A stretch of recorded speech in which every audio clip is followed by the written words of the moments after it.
So ngayon guys, nandito naman tayo sa loob ng ating police station sa Pasay City. So nandito po, mayroon po magbibigay ng pa-feeding program dito sa atin. Sina ma'am. So sir, ano masasabi mo doon kay na ma'am? Ang Pasay City Police Station po ay taos-pusong nagpapasalamat kay Miss Donna ng MCKS Caring Heart Foundation.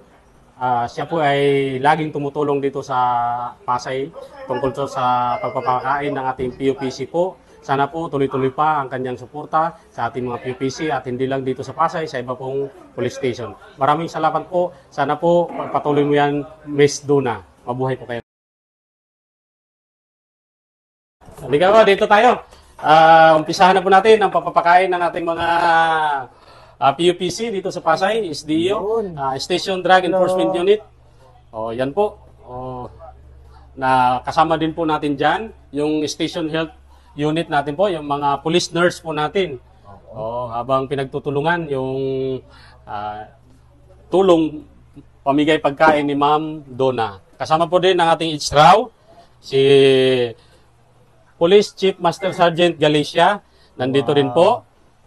Papasalamat po kami kay Miss Donna ng MCKS Caring Heart Foundation. Sana po tuloy-tuloy na po ito. Sana po. Partnership po ng Pasay City Police Station. Sa pamumuno po ng aming Chief of Police, Police Colonel Mario L. Mayamis Jr., kami po ay nagpapasalamat po sa ating NGO. Maraming salamat po.